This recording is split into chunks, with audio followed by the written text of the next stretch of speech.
construction is going on and we hear, but then the challenges are too many.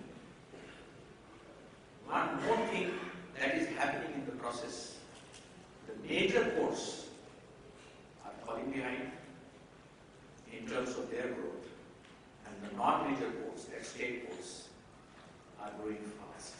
I have some data which you would like to hear. From 2001 to 2006, the difference between the non-major ports and major ports in terms of cargo handling was 3 times more in favor of major ports. Then, from 2006-07 onwards till 2009-10, it became 2 times, or 2.5 up to 2.5 times.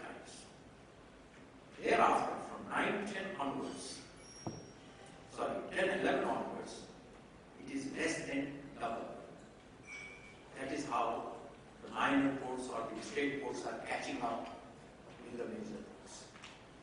And now, data is, in 14-15, major ports handle 581.34 million tons of cargo. Non-major ports handle 470.67 million tons of cargo, which is 1052. I stand corrected.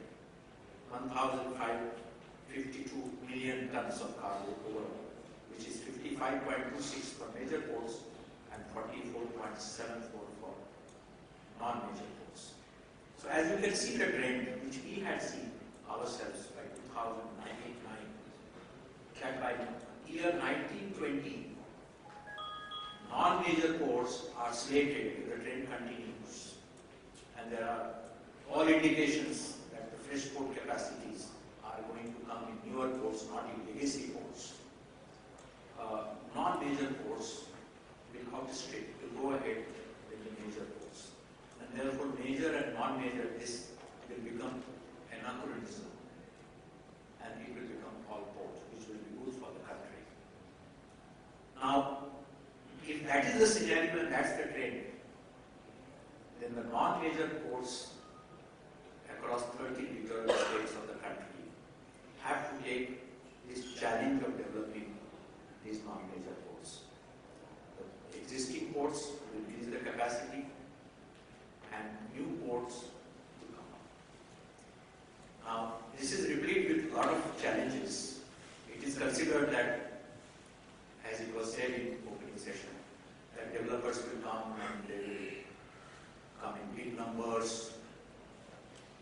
attracted by the profit which they think is a port can make. And therefore small players come in large numbers, not the bigger ones, because they know the risk.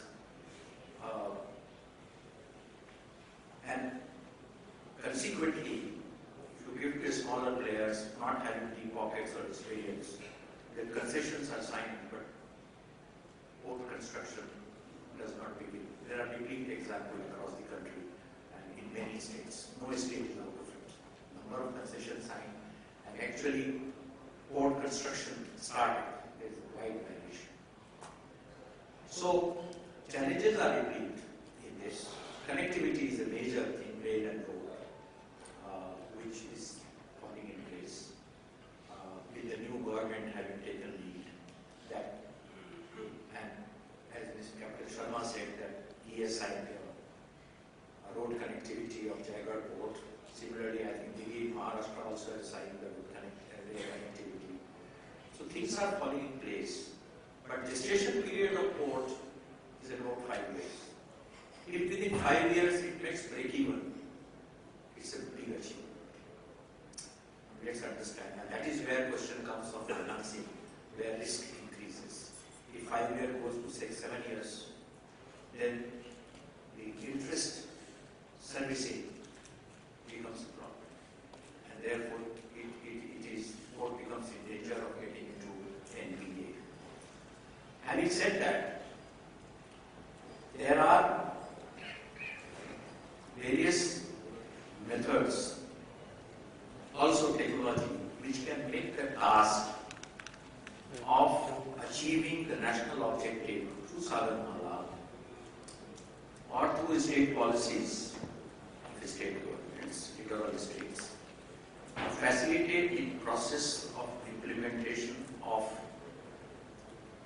newer ports and expansion of older ports. If GDP of India is to be sustained, double digit that we aim for, then it has to be translated into increased port capacity and cargo handling. No country can sustain high GDP without increasing international trade. There are examples of other countries around.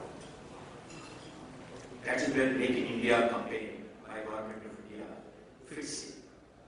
So trust is there, but then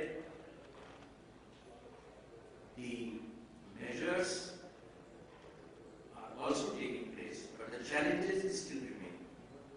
One big challenge remains with the delivery system.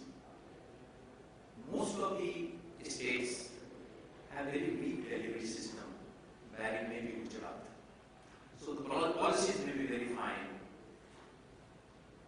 but the implementation takes its own time.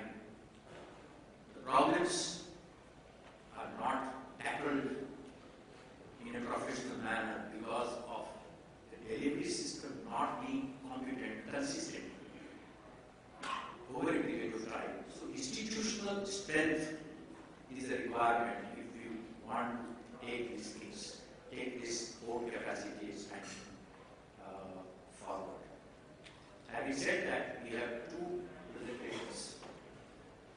They will throw light in the areas in which ports can further think of their development, like cluster approach, which means that all the facilities, that is the industries, shipbuilding, ship repair, smart cities, all will be integrated into one. Therefore, there will be a further incentive in that area, and it will create a sustaining process through which